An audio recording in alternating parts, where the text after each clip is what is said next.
because pollsters, and you know, most of the pollsters are corrupt as far as I'm concerned. If we believed in pollsters, we wouldn't be here right now. But we're actually getting very good. We just had a 53 from Rasmussen, which is very good. Considering we won 4 years ago with a lot lower than 53.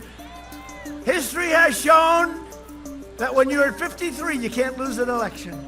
Has anyone ever lost an election with a 53? The answer is yes, when the other side cheats.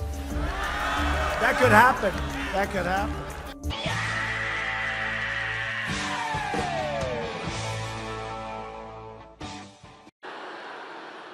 Comcast, which owns NBC, actually NBC, I think, which is, we call it MSDNC, right? MSDNC. Is also surprising news in another political arena once dominated by Republicans, and that is the federal judiciary. In fact, in his first year as president, Joe Biden, with the help of Senate Democrats, has managed to confirm more federal judges than any president has in their first year since Ronald Reagan. And President Biden's nominees have in fact been far more diverse than any president in recent history. But NBC, I think, is worse than CNN. I actually do. And despite the ongoing pandemic, the Biden administration is now overseeing a historic economic recovery. But this is the worst administration in my lifetime. By far. Jobless claims are now at a 52-year low, with President Biden overseeing more job growth in his first year than any president since Jimmy Carter.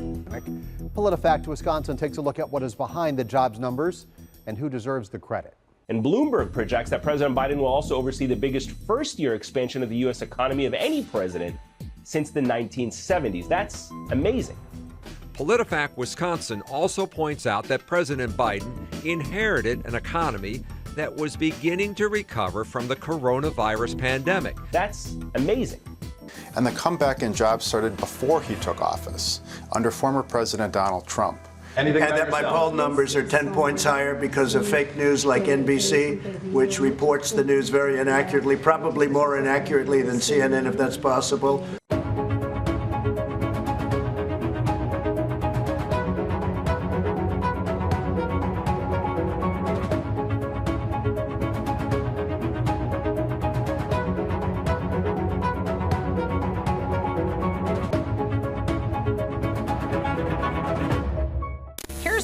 Here is the story that I can't really believe is a real thing.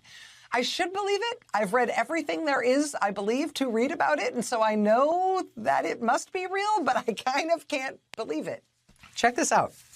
This is Adam Goldman and Michael Schmidt writing today in the New York Times. Quote, in the final 2 months of the 2020 campaign, President Donald J. Trump, his grip on power slipping because of his handling of the pandemic, desperately tried to change the narrative by attacking Joe Biden's son Hunter, invoking his name publicly over 100 times. Tired of talking about Donald Trump, don't want to talk about him anymore. Now he doesn't want to talk about Trump anymore.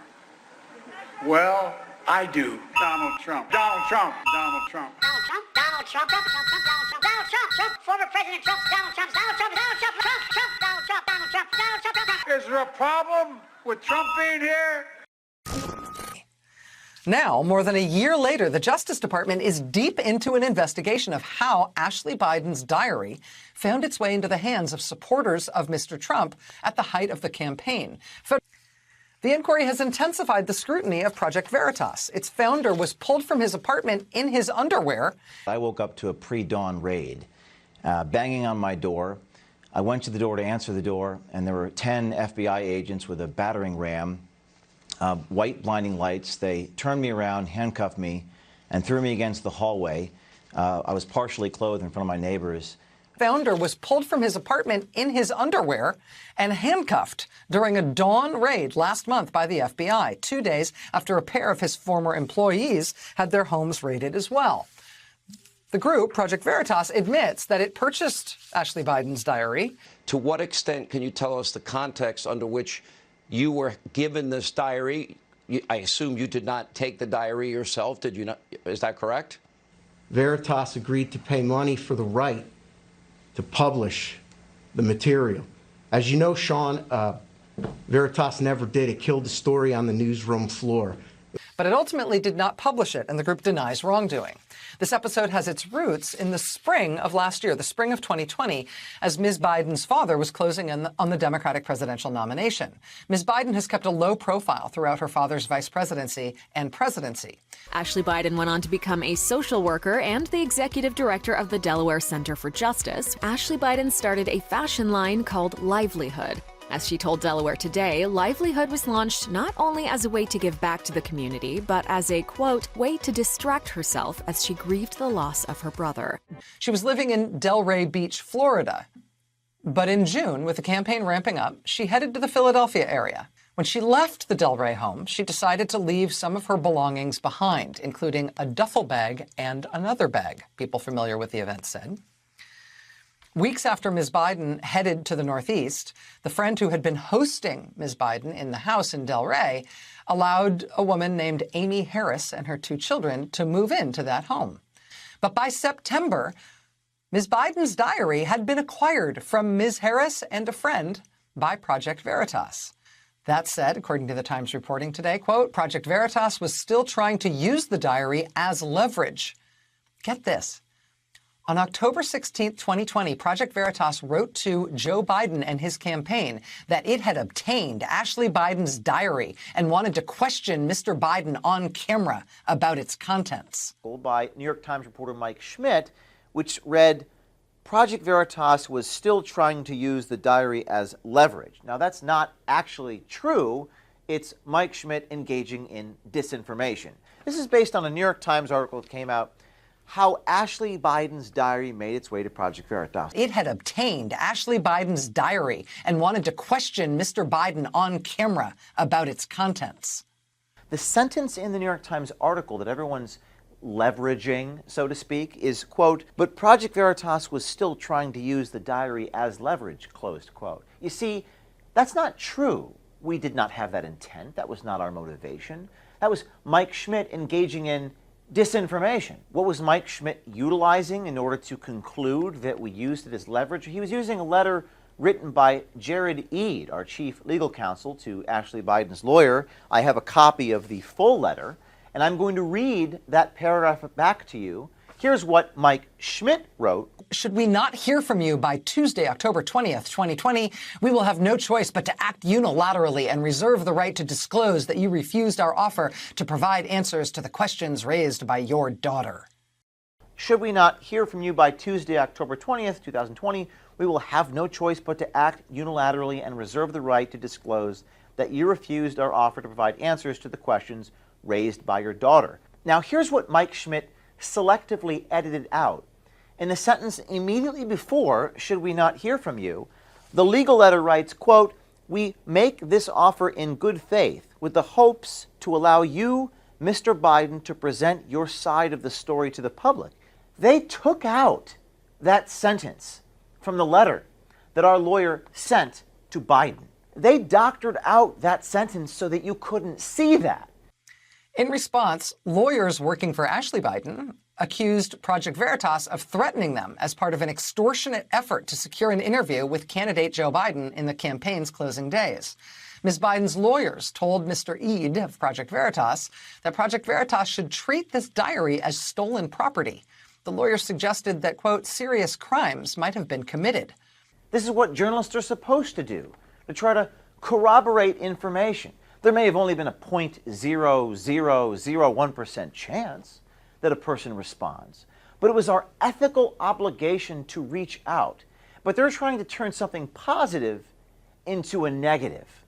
In fact, on MSNBC's Rachel Maddow, you can even see it in Mike Schmidt's eyes when Rachel Maddow states that we are engaging in extortion and he wants to change the subject. I mean, extorting a public figure like that in that way has legal implications.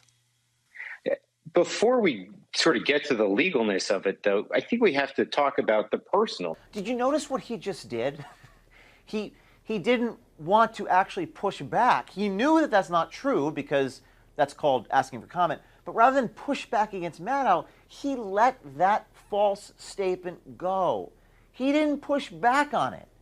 Now, Mike Schmidt is responsible for all of these things that people are saying because of that one characterization he made about using something as leverage.